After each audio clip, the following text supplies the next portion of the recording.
दोस्तों, पार्ट 2 पे हम लोग शुरू करते हैं वन वर्ड सब्स्टिट्यूशन का। जिनको भी पहला वीडियो देखना होगा वो आई बटन पे क्लिक करिएगा और वहां से पहला वीडियो की लिंक मिलेगी आपको, वहां जाके पहला वीडियो देख लीजिएगा। तो आज हम लोग शुरू करेंगे पेज नंबर 2। ये पब्लिकेशन कौन सी है? आदित्य पब्लिकेशन की हिंदी बुक।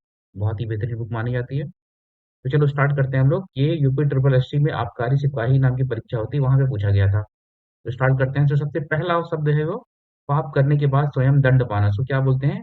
प्रायश्चित करना। दंड पाना एक्चुअली क्या होता है? दंड हम करते हैं, उसको जो है खुद ही करते हैं, राइट। तो प्रायश्चित करना मतलब आप खुद ही से उस परीक्षा या उस परेशानी से गुजरना चाहते हो, उस कष्ट से गुजरते हो खुद, उसको बोलते हैं प्रायश्चित करना। तो अगला वाला क्या है? यूपी ट्रिपल एससी परीक्षा राजेश लेखपाल 2015। कंजूसी से धन व्यय करने वाला, अर्थात जो आसानी से खर्चा ना करे। तो एक तरह से वो कंजूस व्यक्ति होता है, पर होता क्या है कि वो बहुत ही कठिनाई से खर्चा करता है। अगर उससे आप बोलोगे कि कुछ खिला पिला दो, तो ऐसा व्यक्ति क्या होता है? खिलाता पिलाता नहीं आसानी से। तो उसको क्या बोलते हैं हम? कृपण। कृपण। कंजूसी से ध्यान में। अगला क्या है? पर्वत की तलहटी। तलहटी क्या होता है? जैसे ये है आपका पर्वत, तो ऐसे क्या होता है ना, ऊपर में प्लेन थोड़ा सा जमीन होती है, उसको इंग्लिश में क्या बोलते हैं? प्लेट्यू। इंग्लिश में क्या बोलते हैं? प्लेट्यू। उसी को हिंदी में क्या बोलते हैं हम? प्लेट्यू को पत्ते क्या? ये पूछा गया, बहुत इंपॉर्टेंट है, बार बार पूछा जाता है ये। तो तलहटी क्या होता है? एक समतल जमीन। आप पहाड़ पे जाओगे तो वहां कोई अगर समतल जमीन मिलती है आपको, राइट, कोई हल्का सा पहाड़ है लेकिन फिर समतल जमीन आ गई, फिर पहाड़ है, जिसको हम बोल देते हैं उपत्यका। अगला देख लीजिए, किसी की सहायता करने वाला क्या हो जाता है? सहायक। बहुत ईजी है। भला चाहने वाला हितैषी। जानते हो ये वर्ड किससे बना? हित से। हित चाहने वाला क्या हो जाएगा? हितैषी हो जाएगा। अगला, नई परीक्षा देख लो, ये ट्रिपल ट्रिपल एससी की ही ये भी परीक्षा है। एक मिनट। हाँ, तो ये परीक्षा जो है लेखा परीक्षा वाली, लेखाकार लेखा परीक्षा, इसमें जो पहला है पीछे चलने वाला। देखो, ये तो बहुत इजी है, सबको पता होगा। पीछे चलने वाला क्या होता है? अनुयायी। तो आप किसी के फॉलोअर जो होते हैं ना, फॉलोअर, इंग्लिश में क्या बोलते हैं इसको? फॉलोअर। तो ये होता है अनुयायी या फिर अनुगामी। गम मतलब क्या होता है? चलना, राइट। तो अनु लगाने से बन के जाएगा अनुगामी, आप किसी का जो फॉलो करते हो, राइट। तो मछली की तरह गोल आंखें वाली, इसको क्या बोलते हैं? मीनाक्षी। मीन मतलब होता है क्या? मछली। और अक्ष मतलब होता है आंख। अगर ये पता है तो आप मीनिंग बहुत आसानी से निकाल लोगे। तो आपको क्या पता होना चाहिए? अक्ष। अक्ष मीन्स आंख। और क्या वर्ड होता है आंख का? चक्षु। चक्षु मतलब भी क्या होता है? आंख। और मीन मतलब होता है मछली, तो मीनाक्षी मतलब मीन की जिस, मीन जैसी आंखों वाली। इजी है। तो करना क्या है आपको? ये चीजें ध्यान में रखो कि शब्द बन कैसे रहा है। शब्द बनने की जो कला होती है या आर्ट होता है उसको क्या बोलते हैं? व्युत्पत्ति, राइट। इंग्लिश में बोलते हैं इटिमोलॉजी। इटिमोलॉजी। हिंदी में बोलते हैं व्युत्पत्ति। तो आपको अगर शब्द की व्युत्पत्ति पता है तो आप उसका अर्थ निकाल सकते हो। इसलिए कोशिश करो कि जो कोई भी बड़ा शब्द है तो उसके अंदर में संधि संधि विच्छेद करना सीख लो। अगर आपको संधि विच्छेद करना आता है तो वेरी इजी होगा आंसर निकालना आपको। चलो आगे देखते हैं। जिस स्त्री के पुत्र और पति ना हो, राइट। तो ये वाला जो है मीनिंग सही है, ये वाला जो है ये गलत है, ठीक है। इसको नहीं ध्यान देना है। तो अगर कोई ऐसी स्त्री है जिसकी शादी हुई है तो, लेकिन वो विधवा है, राइट। अगर कोई ऐसी विधवा है जिसका पुत्र भी नहीं है तो उसको हम क्या बोलते हैं? अवीरा। ठीक है। शादी हुई है अर्थात वो विधवा है, तो उसका पति नहीं होगा और पति भी नहीं है और पुत्र भी नहीं है। तो उस सिचुएशन में जो स्त्री होगी उसको बोलेंगे हम अवीरा। इंपॉर्टेंट है, इसको याद कर लेना, कठिन भी है। जनरली ये किताबों में हर जगह मिलता नहीं है, राइट। तो अगला वर्ड क्या है? दिल्ली सबऑर्डिनेट वाले में जो क्वेश्चन आए हैं, फिजिट एग्जाम। जिसका आदि ना हो। एक आदि मतलब होता है शुरुआत। इसको ना पता हो नोट कर लो इसको। आदि मतलब क्या होता है? शुरुआत। अंत मतलब होता है एंड। इसका मीनिंग क्या होता है? शुरुआत। तो आप नोट कर लो इसको मीनिंग। तो जिसका आदि ना हो, क्या हो जाएगा? वो अनादि। बिना आदि के। साथ पढ़ने वाला क्या हो जाएगा? सहपाठी। बहुत इजी है। अनुकरण करने के योग्य हो, उसमें ई जोड़ देंगे। प्रत्यय कौन सा है इसमें? ई जोड़ने से बन जाएगा अनुकरणीय। अनुकरण करने वाला, राइट। अनुकरण मतलब भी क्या होता है? फॉलो करना, किसी की बात को मानना, राइट, दैट इज कॉल्ड अनुकरण। तो अनुकरण करने वाला अनुकरणीय। जो क्षमा ना किया जा सके, क्षमा अक्षम्य। आ लगा दो उसके आम में तो हो जाएगा अक्षम्य, राइट। और फिर अगला देख लो। एक मिनट।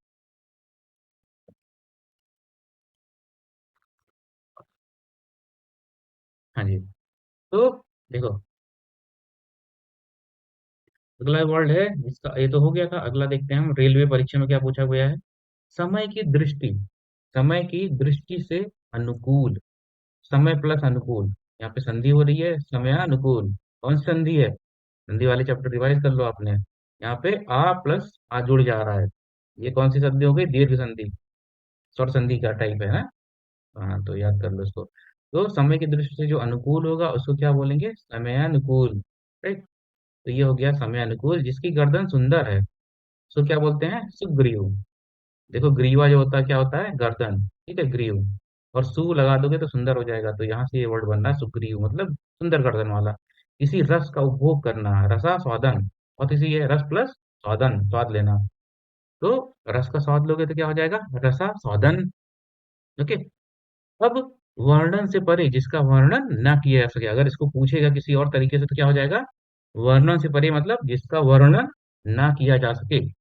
अतीत, अतीत मतलब यही होता है ना। वर्णन अतीत, वर्णन प्लस अतीत, अतीत मतलब जो चीजें ना हो सके, जो पहले बीत गई हों, उसको बोलते हैं अतीत। अतीत मतलब पुराना टाइम। तो वर्णनातीत, वर्णनातीत। तो ये होगा वर्णन से परे या जिसका वर्णन ना किया जा सके। अत्यधिक वर्ष से क्या होता है? अत्यधिक वर्षा होना क्या हो जाता है? अतिवृष्ट। वृष्ट मतलब क्या होता है? वर्षा। इसको याद रखिएगा। वृष्ट मतलब वर्षा।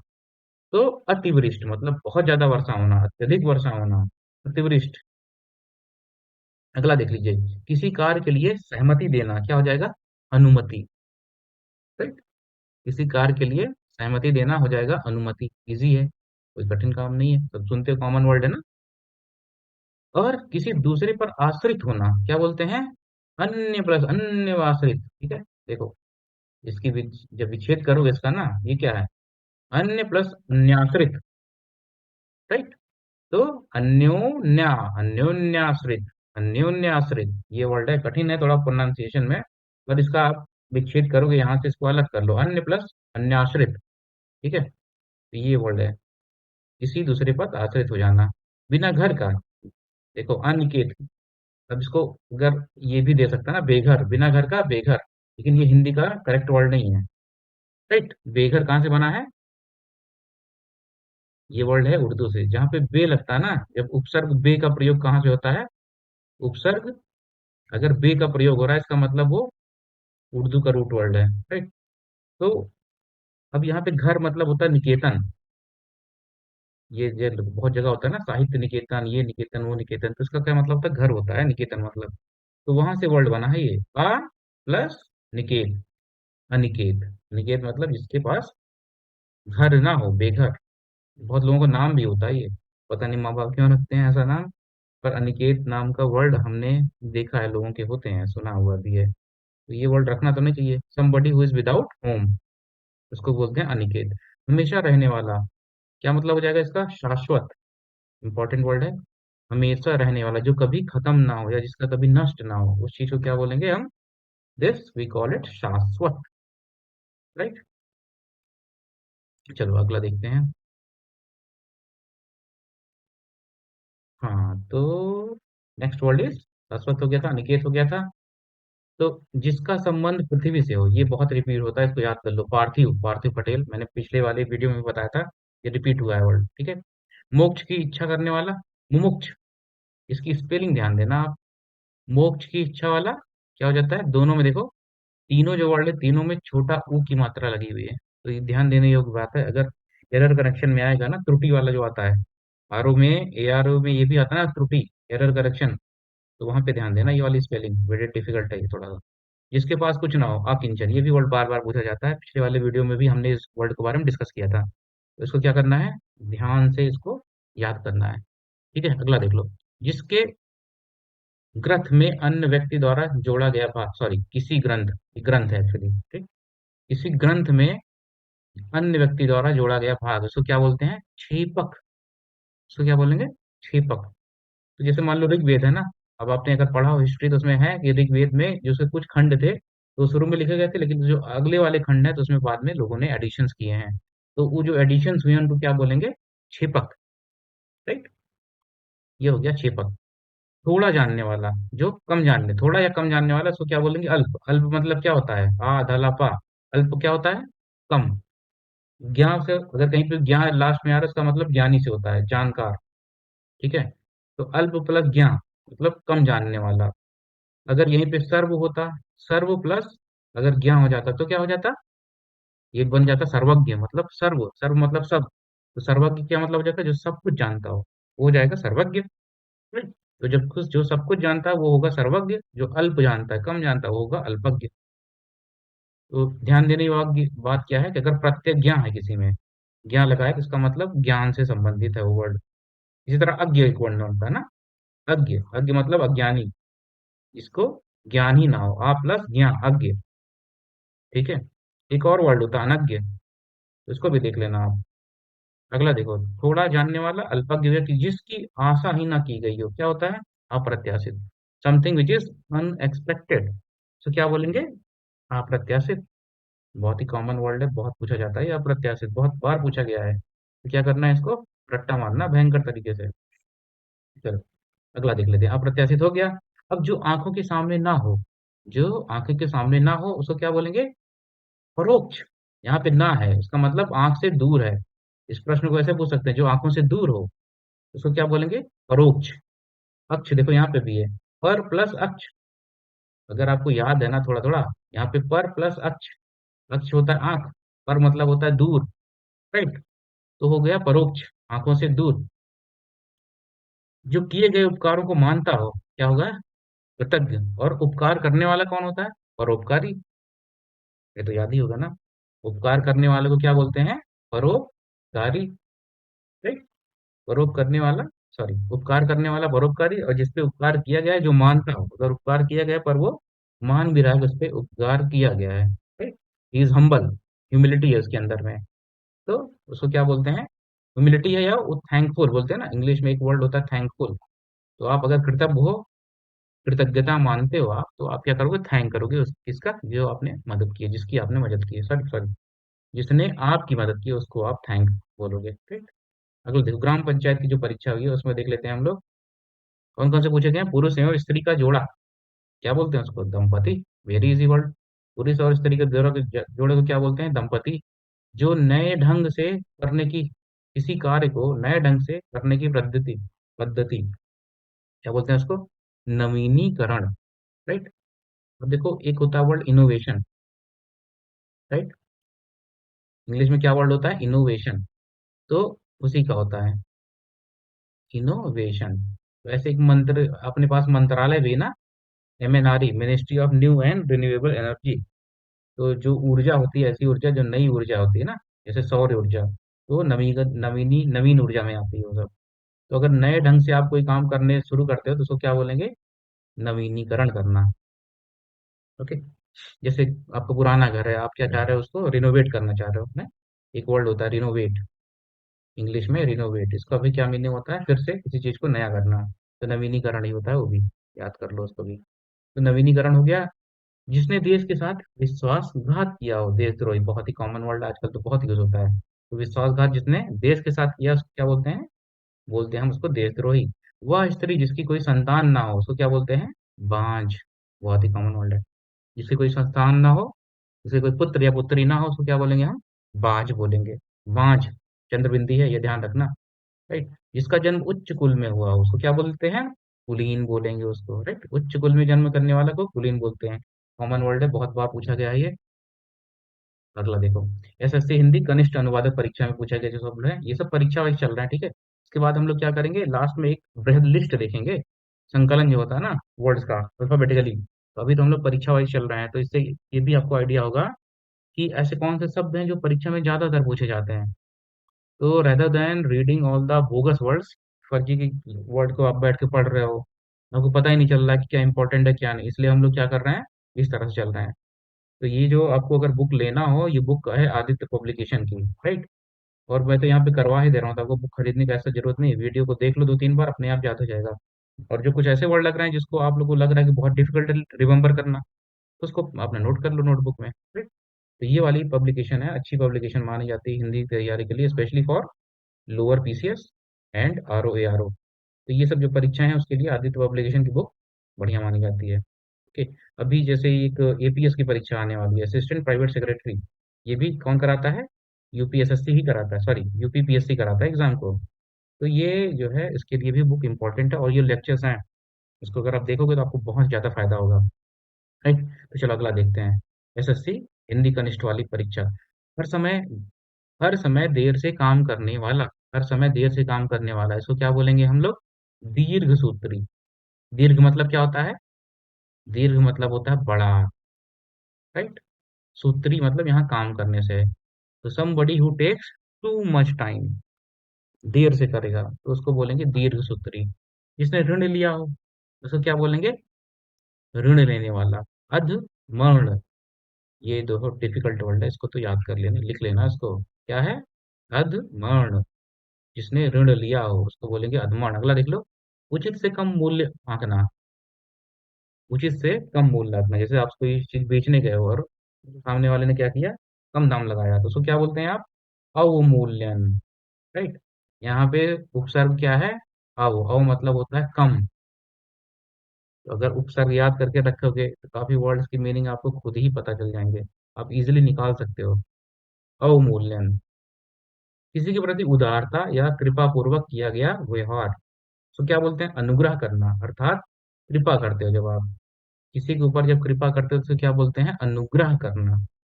तो ये दोनों क्या है? पर्यायवाची हैं, कृपा और अनुग्रह, उदारता या कृपा पूर्वक। अगला देख लो। जिसे पार पाना कठिन हो, ये कोई प्रॉब्लम हो सकती है, कोई इंसान हो सकता है दुष्ट टाइप का, तो अगर किसी चीज से पार पाना कठिन हो तो उसको क्या बोलते हैं हम? दुर्गम।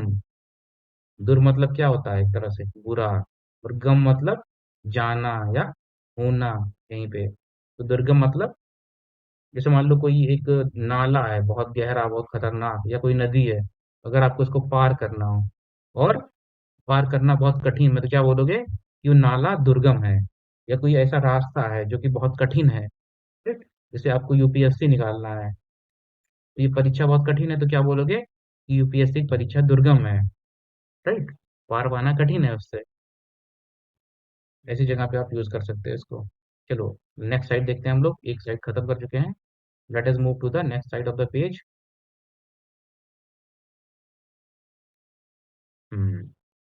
चलो, आई थिंक क्लियरली विजुअल है सबको, दिख रहा होगा ना? हाँ। चलो, पहला जो है सबसे पहले क्या है? मनोविनोद।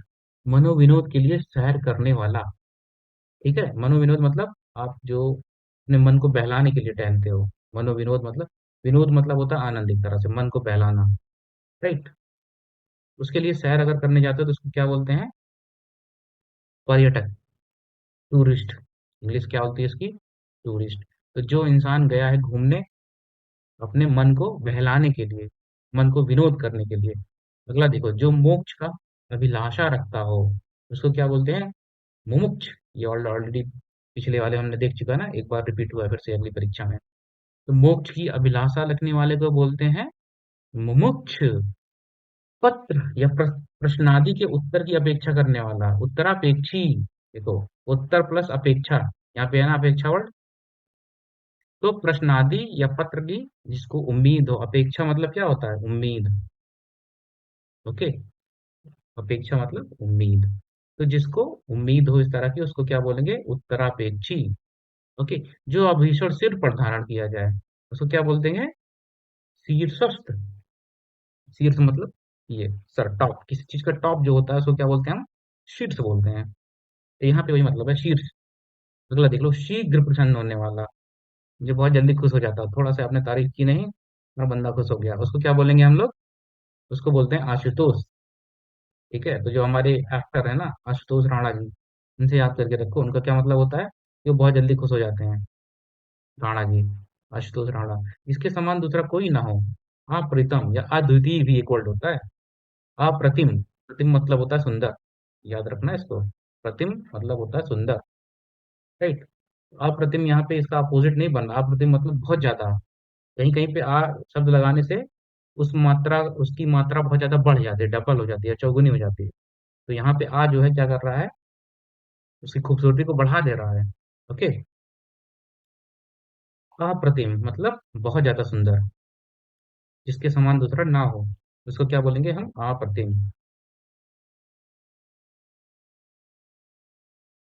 हाँ, तो अगला देखते हैं। अगला क्या है, जहां पहुंचा ना जा सके, जहां पे भी आप पहुंच ही नहीं सकते उसको क्या बोलते हैं, अगम।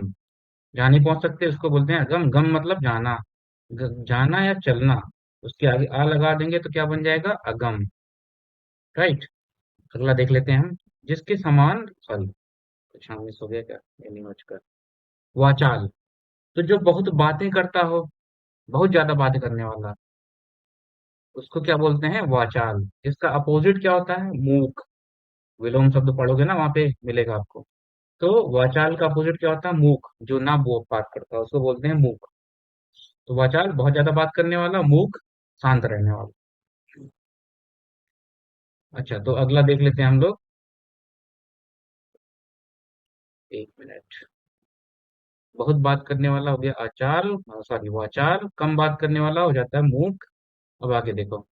अनुशासनात्मक, अनुशासनात्मक कार्यवाही की प्रक्रिया, अनुशासनात्मक सॉरी अनुशासनात्मक कार्यवाही की प्रक्रिया के फलस्वरूप पद के नीचे उतरना। ठीक है। तो अगर जैसे को होता है ना, किसी को पनिशमेंट मिल जाए, किसी ने सही से काम ना किया हो और कोई पनिशमेंट मिल जाए, ऑफिशियल पनिशमेंट, और इसमें होता है ना किसी को सस्पेंड कर दिया जाए या डिमोट कर दिया जाए, तो उसको क्या बोलते हैं, पदावनित। देखो इसमें एक वर्ड है अवनति। अवनति मतलब गिराव या झुकाव। तो जब देर इज फॉल किसी भी कारणवश से, तो उसको क्या बोलते हैं हम लोग,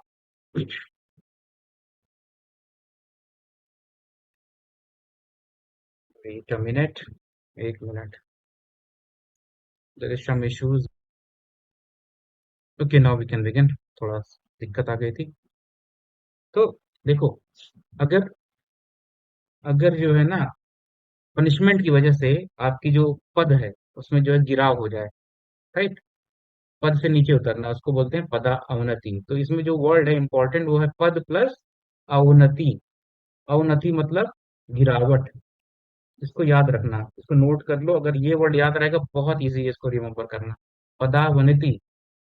राइट। किसी बात को करने का निश्चय क्या होता है, संकल्प।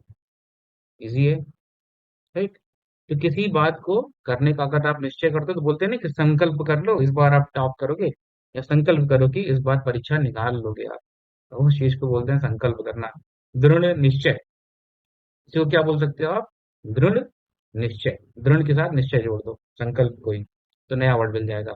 जो कानून के अनुकूल हो, सो क्या बोलते हैं, सॉरी अनुकूल ना हो, अवैध। इंग्लिश क्या होती है, इलीगल। इसी को क्या बोलते हैं हम लोग, कि ILLEGAL, illegal. Something which is not legal. अगर वैध नहीं, वैध मतलब कानूनी। इसमें जो वर्ड वैध है उसका मतलब क्या होता है, कानूनी। तो ये पता होना चाहिए आपको। राइट। चलो फिर अगला देख लेते हैं। नीचे वाली परीक्षा, यूपीएसआई की परीक्षा। एसआई क्या होता है, सब इंस्पेक्टर, 2001 में जो पूछी गई थी। तो आयु में जो बड़ा है उसको क्या बोलते हैं, ज्येष्ठ। इंपॉर्टेंट है ना। इंपॉर्टेंट तो नहीं उतना ज्यादा। देखो हिंदी में जो आप देशज वर्ड होते हैं ना, या तत्सम, सॉरी तद्भव, तद्भव जेठ होता है ना, जेठ जेठानी। राइट। तो वही है। इसका संस्कृत वर्जन क्या होता है, ये तत्सम वर्ड। अच्छा देखो, जितने भी वन वर्ड सब्स्टिट्यूशन होते हैं आपको पता होना चाहिए, वो सभी क्या है, ज्यादातर 90%, 95% सब तत्सम वर्ड होते हैं।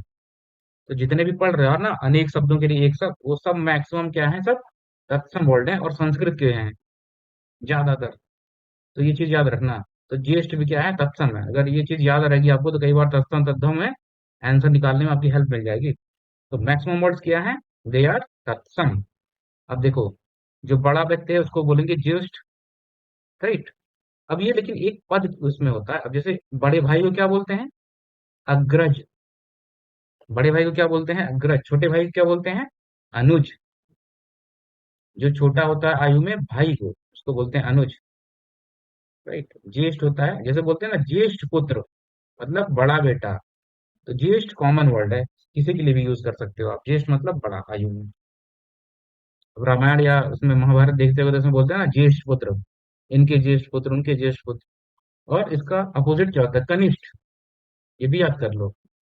ज्येष्ठ का अपोजिट क्या हो जाएगा? कनिष्ठ। कनिष्ठ मतलब छोटा, आयु में छोटा या पद में छोटा, उसको बोलेंगे कनिष्ठ। ओके। और देखो, आंखों के सामने घटित घटना पर विश्वास तो करना ही पड़ेगा, उसको क्या बोलेंगे? प्रत्यक्ष। अच्छा देखो, ये इस तरह से पूछा गया प्रश्न, इसमें सिर्फ ये वाला है इम्पोर्टेंट, ठीक है। आंखों के सामने घटित घटना क्या बोलेंगे हम? प्रत्यक्ष। अभी पहले पढ़े थे ना परोक्ष। जो आंखें के सामने ना हो क्या बोलते हैं? परोक्ष। जो आंखों के सामने हो उसको क्या बोलेंगे? प्रत्यक्ष। तो परोक्ष और प्रत्यक्ष क्या है? दोनों अपोजिट हैं। दोनों क्या है? विलोम है। परोक्ष का विलोम क्या हो जाएगा? प्रत्यक्ष। आंख के सामने है तो प्रत्यक्ष, आंख के दूर है तो परोक्ष। करेक्ट है। अगला देख लो, दोपहर के समय शालू आराम कर रही है। देखो, ये तो पूरा सेंटेंस दिया है, इसमें जो वन वर्ड है वो क्या है? दोपहर का समय है, इसको क्या बोलेंगे? मध्याह्न। ठीक है, मध्याह्न। आधा हा पूरा ना। ये पता है कि नहीं आपको ये वाला वर्ड कैसे लिखा जाएगा? देख लो ना, पता हो तो। माँ आधा धा, या पक मात्रा या, इसमें आधा, सॉरी आधा हा है इसमें, और फिर पूरा ना है। राइट। तो ये होता है ट्रिक, इसको याद कर लो। अगर इस तरह से कभी भी जैसे कोई लाइन है और उसमें आधा लगा हुआ है ना, तो जो नीचे आता है, देखो ऊपर हा है ना, लाइन के ऊपर, तो वो पहले पढ़ा जाएगा। और जो नीचे लगा हुआ है लटकता हुआ, उसको बाद में पढ़ते हैं हम। तो ये ट्रिक है। राइट। जैसे देखो ये वाला वर्ड देख लो, विद्यालय ऐसे लिखते हैं ना, विद्यालय। राइट। तो इसको अगर तोड़ोगे तो क्या होगा? वी आधा दा या भाग मात्रा या, लय, विद्यालय। राइट। ऐसे लिखते हो ना विद्यालय आप। हाँ तो ठीक है, इसमें जो वी, अब देखो ये जो बनता है ना, देखो कैसे बन रहा है। ये वाला इधर वाला, ये जो नीचे वाला हिस्सा है ना, ये या है, ये वाला हिस्सा है। राइट। और ऊपर वाला जो हिस्सा है, सॉरी कैसे कहा जाए, रुको। ये वाला जो हिस्सा है इतना, ये दा वाला हिस्सा है। बाकी ये वाला हिस्सा या वाला हिस्सा है जो ब्लू से लिखा है मैंने। तो पहले पढ़ेंगे क्या? जो ऊपर है उसको हम पहले पढ़ते हैं, और जो नीचे आ रहा है उसको हम बाद में पढ़ते हैं। तो दा क्या करोगे? पहले पढ़ोगे, फिर या जो है बाद में पढ़ोगे, विद्यालय। राइट। तो उसी तरीके से क्या है, यहाँ पे भी हम इसको पढ़ेंगे मध्याह्न में। तो हा कैसे है? देखो ये हा, लाइन देखो, लाइन ये है ना, ये लाइन है, उसमें जब लिखना शुरू करो सबसे पहले क्या लिख रहे हो? हा लिख रहे हो, और फिर बाद में ना लगा दे रहे हो उसमें। यही करते हो ना? जब आप लिखते हो हा को, तो ऐसे लिखना शुरू करते हो। पहले आप हा लिखते हो, फिर ना लिखते हो ना उसके अंदर में। तो पढ़ोगे भी क्या? पहले पहले हा पढ़ोगे, फिर बाद में ना पढ़ोगे। ओके। तो क्या पढ़ोगे? मध्या हा न, मध्या, मध्या हा न, इस तरह से पढ़ेंगे उसको। राइट। मध्या आधा हा पूरा ना, मध्याहन, ये पढ़ेंगे इसको, मध्याहन, मध्याहन या मध्याहन, ऐसे इसका प्रोनाउंसिएशन होगा। इसको नोट कर लेना, बहुत इंपॉर्टेंट ट्रिक बताएं, वो पढ़ने में कंफ्यूजन नहीं होगा कभी। वैभव को उस समय विद्यालय में इम्तिहान वाला, लेने वाला बनकर जाना पड़ेगा। तो जो इम्तिहान लेता है उसको क्या बोलते हैं? ऑब्वियसली परीक्षक बोलते हैं, या इंग्लिश में क्या बोल देते हैं उसको? एग्जामिनर। राइट। इंग्लिश में बोलते हैं एग्जामिनर, हिंदी में बोलते हैं परीक्षक। अगला देखो, जानने की इच्छा रखने वाला क्या होता है? जिज्ञासु। जानने की इच्छा रखने वाला होता है जिज्ञासु। और जानने की इच्छा क्या होती है? जिज्ञासा। इंग्लिश में बोलते हैं क्यूरियोसिटी। राइट। जानने की इच्छा को क्या बोलते हैं? क्यूरियोसिटी। ओके। देखो सब चीज सीखते चलो इसी समय। ये देख लो, क्यूरियोसिटी, क्यूरियोसिटी, क्यूरियोसिटी पढ़ें कैसे? क्यूरियोसिटी। ओके। अगला देखते हैं। जानने की इच्छा ये हो गया जो सदा दूसरों के पर संदेह करता हो। खास शंका करता हो ना, संदेह मतलब क्या है? शंका। तो शंका वर्ड से बना है क्या? शंकालु। शंका वर्ड जान लो बस आप। शंका मतलब संदेह। और आलू लगाने से क्या होता है? क्या बन जाता है? विशेषण बनता है जी। एडजेक्टिव, जब आप आलू या ये वर्ड जोड़ देगा ना, इसमें प्रत्यय जोड़ोगे तो विशेषण बन जाएगा। किसी विषय की पूरी छानबीन करना, उसको क्या बोलते हैं? विवेचन। करने को क्या बोलते हैं? विवेचन या विवेचना। ये वाला भी मिलेगा आपको, विवेचना। इसी पे आपकी मात्रा लग जाएगी। ओके, चलो थोड़ा सा इसको स्क्रॉल करते हैं नीचे। और हाँ, स्टेनोग्राफर परीक्षा 2001, इसमें देखते हैं कौन कौन से वर्ड पूछे गए थे। वह वस्तु जो नाशवान है, मतलब कोई अजर अमर नहीं रहने वाली है, तो नाश होगी जो, उसको क्या बोलते हैं? नश्वर। जैसे इंसान है, तो इंसान क्या होगा? अमर है क्या? नहीं है। तो इंसान जो है नश्वर है, इंसान की शरीर जो है नश्वर है। और कहा क्या जाता है, इंसान का आत्मा क्या है? अमर है। अमर मतलब जो कभी नाश ना हो, जो मरे ना कभी। राइट। तो शरीर जो है वो क्या है? नश्वर है, नाशवान है। लेकिन आत्मा क्या है? अजर है। आत्मा अजर है, शरीर नाशवान है। तो वह स्त्री स्त्री जिसका पति ने त्याग कर दिया, त्याग करना मतलब पति ने पत्नी को छोड़ दिया है, उस स्त्री को क्या बोलेंगे? परित्यक्ता। ये ऑलरेडी हम लोग डिस्कस कर चुके हैं पिछले वाली वीडियो में। क्या बोलेंगे? परित्यक्ता। यहाँ पे भी देखो, आधा का पूरा ता है, ये चीज याद रखना इसमें। ठीक है, का इसमें बाद में आ रहा है ना, सॉरी। हाँ, तो क्या होगा ये? परित, या आधा का ता पे बड़ा मात्रा ता। राइट, परित्यक्ता, ये है वर्ड ये। अगला देखो, साहित्य से संबंध रखने वाला। साहित्य से संबंध रखने वाला क्या बोलेंगे? साहित्यिक। जो सरलता पूर्वक प्राप्त किया जा सके, बहुत ही सुलभ। ठीक है, तो जो आसानी से मिल जाए उसको सुलभ। सुलभ के नाम से क्या है इंडिया में फेमस? सुलभ शौचालय। इसका फाउंडर कौन है सुलभ शौचालय का? एक कोई पाठक जी हैं, नाम पता कर लेना उनका। ठीक है, शायद बिंदेश्वर पाठक नाम है उनका, बहुत ही फेमस इंसान है। सुलभ शौचालय के फाउंडर। सुलभ मतलब जो आसानी से मिल सके, तो इसलिए भी नाम सुलभ क्यों रखा है शौचालय का, जिससे आपको जब भी जरूरत हो आपके आसपास अवेलेबल हो। ठीक है, हल्के होने के लिए। तो दैट्स वाई इसका नाम सुलभ शौचालय रखा गया है। अगला देखो, जिसका अनुभव इंद्रियों को ना हो, सो क्या बोलेंगे? गोचर। गोचर मतलब पता चलने से होता है, चलने से। आ लगा दोगे, ना चलना, पता ना चले जिसका। इंद्रियां कौन सी होती हैं? यही आपकी नाक, आपकी जीभ, राइट, नोज। ये सभी क्या इंद्रियां हैं, जिससे आप संसार के बारे में पता लगाते हो। स्वाद, गंध, ठीक है, टच कैसे फील हो रहा है, सॉफ्ट है कि हार्ड है। तो ये सभी क्या है? दीज आर ऑल इंद्रियां। ओके, इंग्लिश में क्या बोलते हैं इसको? Sense organs. In English we called it sense organs, इंद्रियों को। तो जिसका अनुभव इंद्रियों को ना हो, उसको वो बोलेंगे अगोचर। राइट है। और जो तत्काल उत्तर दे सके, जो तत्काल उत्तर दे सके, इसको क्या बोलेंगे? प्रत्युत पत्रमति। कितना कठिन वर्ड है, देख रहे हो? प्रत्युत पत्रमति। तो अलग अलग करके इसको तोड़ के ऐसे से पढ़ो, तब आप पढ़ सकते हो इसको। तो जो तत्काल उत्तर दे दे, प्रत मतलब प्रति प्लस उत्तर प्लस अतिमति, पत्रमति, उत्तर देने वाला। प्रत्युत पत्रमति, यह तुरंत उत्तर दे दे। तत्काल, तत्काल मतलब तुरंत। जीने की इच्छा क्या बोलते हैं? जिजीविषा। जीने की इच्छा को क्या बोलते हैं? जिजीविषा। ओके। और एक स्थान पर टिक कर ना रहने वाला, उसको क्या बोलते हैं? यायावर। बहुत इंपॉर्टेंट है ये वर्ड, पूछा गया है कई बार ये, यायावर। यायावर, जो एक स्थान पर ना रुके, फकीर टाइप में। कैसा? फकीर टाइप में, जो इधर उधर मूव करता रहे हमेशा, उसको क्या बोलते हैं संस्कृत में? यायावर। उर्दू वर्ड है फकीर, या अरेबिक वर्ड होगा फकीर। जो पूछने वक्त है, जो पूछने योग्य है, उसको क्या बोलेंगे? प्रश्नव्य। प्रश्नव्य, पूछने योग्य बात तो क्या बोलेंगे? पृष्ठव्य। प्रा नहीं बोलेंगे, प्री बोलेंगे इसको। ठीक है, ये री है इसमें ना। तो इसको बोलेंगे क्या? पृष्ठव्य। पृष्ठव्य, पूछने योग्य, पृष्ठव्य। ना टिक कर रहने वाला, यायावर। जीने की इच्छा, जिजीविषा। जो तत्काल उत्तर दे। ये चारों जो है बहुत इंपॉर्टेंट है। ठीक है, इनफैक्ट ये वाला भी बहुत इंपॉर्टेंट है। तो इसको पांचों को रट्टा मारना भयंकर। करेक्ट है। तो चलो, हल्का सा बचा हुआ है, उसको भी देख लेते हैं हम लोग। उत्तर प्रदेश निर्वाचन आयोग परीक्षा, इसमें जो है क्या पूछा गया है? युद्ध करने की इच्छा। ऑलरेडी हम लोग इस वर्ड को देख चुके हैं, क्या बोलते हैं इसको? युयुत्सु।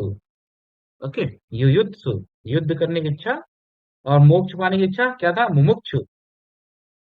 राइट, तो ये भी इंपॉर्टेंट है। आय व्यय के आंकड़ों की जांच करने वाला, क्या बोलते हैं इसको? अंकेक्षक।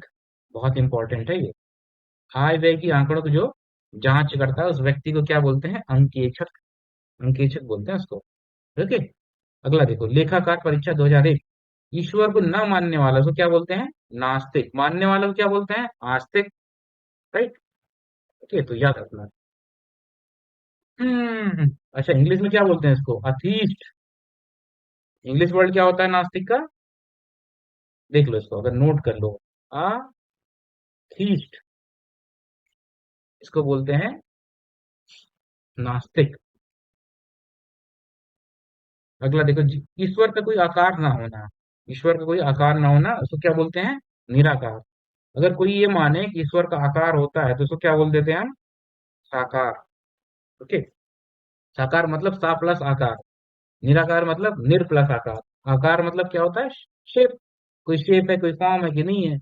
तो अगर वो लोग माने कि कोई आकार है, तब क्या बोलेंगे? साकार। अगर ये माने कि आकार नहीं है, तो क्या हो जाएगा? निराकार हो जाएगा। ठीक है। जैसे कबीर पंथ है ना, जो लोग कबीरवादी होते हैं, जो कबीर की टीचिंग को मानते हैं, वो लोग क्या मानते हैं? ईश्वर क्या है? निराकार है। ईश्वर का कोई फॉर्म नहीं होता, ईश्वर का कोई रूपरेखा नहीं होता, इंसानियों की तरह ईश्वर नहीं होता है। राइट। तो उसको बोलते हैं निराकारी लोग। भारत की बुरी दशा देखकर गांधी जी का मन द्रवित हो जाए। देखो, इसमें काम की बात क्या है? सिर्फ मन द्रवित होना। तो जब मन आपका द्रवित होता है उसको क्या बोलते हैं? दुर्दशा होना। ओके। दुर्दशा मतलब बहुत ही बुरी दशा। तो इसका कारण कुछ भी हो सकता है। आप बहुत गरीब हो, खाने पीने का ना हो, कुछ भी हो, या आप किसी को देख रहे हो, आपके अंदर ऐसे फीलिंग आ रही है दया वाली एकदम, तो उसको क्या बोलेंगे? दुर्दशा। ममता कम बोलती है, मतलब कम बोलना। यहाँ ममता को भूल जाओ। क्या है? कम बोलना। कम बोलना मतलब मितभाषी। तो जो कम बोलता है उसके लिए क्या यूज करते हैं? मित। भाषा मतलब जानते हो, बोलना। तो मित भाषी क्या हो गया? कम बोलने वाला। राइट है। चलो, थोड़ा सा और बचा इसमें, ये वाला पेज हम खत्म कर लेंगे। तो काफी वर्ड्स हमारे काम भी आ जाएंगे। इतना भी याद कर लोगे ना, ये समझ लो 10-20% तो आपके निकल जाएंगे क्वेश्चन परीक्षा के अभी ही, एक पन्ने के अंदर में। मोक्ष की इच्छा रखने वाला क्या बोलेंगे? ऑलरेडी हो चुका मोक्ष। युद्ध की इच्छा युयुत्स। जिसका जन्म पहले हुआ हो, अग्रज मतलब बड़ा भाई। बाद में जिसका हुआ उसको क्या बोलेंगे? अनुज। ये तो पता ही होगा आपको। छोटे भाई क्या बोलते हैं? अनुज। ओके। जिसका जन्म पहले हुआ, अग्रज वह भाई जो अन्य माता से उत्पन्न हुआ हो। देखो, उदर मतलब होता है पेट। राइट। और जनरली क्या बोलते हैं कि बच्चा पेट में पलता है, जबकि पेट नहीं होता बायोलॉजिकली। अगर आप टेक्निकली जाओ तो बच्चा पेट में नहीं पैदा होता है। राइट। तो हम बोलते हैं सिर्फ ये। तो उदर मतलब होता है पेट, और अन्य में इसको जोड़ दो। अन्य प्लस उदर क्या हो जाएगा? अन्योदर। ऐसे ही क्या होता है, एक वर्ड होता है दामोदर। ठीक है। दामोदर किसको बोलते हैं? कृष्ण भगवान को। दाम मतलब होता है रस्सी, जो जिसके पेट में रस्सी बंधी हो उसको क्या बोलते हैं? दामोदर। तो कृष्ण भगवान के लिए होता है यूज दामोदर। इसी तरह एक वर्ड होता है लंबोदर। ये भी किससे बना है? लंब प्लस उदर। उदर मतलब पेट, लंब मतलब लंबा। तो जिसका पेट निकला हुआ हो। किसका पेट निकला हुआ था? ऑब्वियसली किसका था? कौन भगवान थे? गणेश भगवान। तो जो गणेश भगवान थे उनको क्या बोलते हैं हम लोग? लंबोदर। राइट। अगला देखो, जीतने की इच्छा क्या बोलते हैं? जिगीषा। ये इंपॉर्टेंट है, इसको थोड़ा ध्यान से देखना। जिगीषा मतलब जीतने की इच्छा। जिसकी भुजाएं घुटनों तक लंबी हो। ये तो बहुत बार पूछा गया, क्या बोलते हैं इसको? आजान बाहु। जिसकी भुजाएं बहुत लंबी हो, कहाँ से? घुटनों तक। जो पूजा की योग्य हो उसको क्या बोलते हैं? पूज्य। ओके। अच्छा, इसका जो वो वाला वर्ड बनता है, क्या बोलते हैं? तद्भव। वो क्या होता है? पूजनीय। आधा जा नहीं होगा, क्या होता है? पूरा जा होता है। ये याद रखना, बहुत ट्रिकी है, बहुत बार पूछा गया एरर करेक्शन में। तो वहाँ क्या दे देते हैं वो लोग? आधा जा पूजनीय, ये वर्ड देते हैं। राइट। जबकि ये वर्ड क्या है? गलत है। सही वर्ड क्या होगा? आधा जा नहीं, पूरा जा होता है, और नीय होता है। या भी नहीं, वो पूजनीय। ये है करेक्ट वर्ड। ठीक है। तो जो पूजा की योग्य हो, पूज्य या फिर पूजनीय। वह स्त्री जिसका पति परदेश से आना वाला हो। देखो, परदेश से कहाँ आने वाला हो? तो अगर संस्कृत पढ़े हो तो गम मतलब क्या होता है? आना। सॉरी, जाना। और आ लगा देंगे तो आना। ठीक है। तो अगमिष्ट, इस वाले का मतलब क्या हो जाएगा? आने से। और पति लगा है, पति मतलब पति, जान ही रहे हो, आगमस्य पति का। देखो इजी है, इसको ब्रेक कर लोगे तो मीनिंग याद हो जाएगी। इतना जो वर्ड है, आगमश मतलब आना, गम, आगम मतलब आना, ठीक है। आगम मतलब आना, पति का उसमें जोड़ दो। तो ऐसा कोई बंदा जिसका पति आने वाला हो, बंदी एक्चुअली, ऐसे कोई स्त्री या पत्नी जिसका पति आने वाला हो, उसको क्या बोलेंगे? आगमिश पति का। तो आज इस वीडियो में इतना ही, देखते हैं हम लोग अगले वीडियो में फिर मिलेंगे जल्दी ही अगले वर्ड्स के साथ। तो टिल देन आप जो है पढ़ाई करो जम के, पुराना वीडियो देखो अगर नहीं देखे हो, और अगर कोई दिक्कतें लग रही हैं, कोई सजेशन हो तो कमेंट बॉक्स में सजेस्ट करो। और पुराने वीडियो का लिंक मैं इसमें आई बटन में दे दूंगा, उससे देख लेना इसको। चलो फिर बाय बाय, जय हिंद।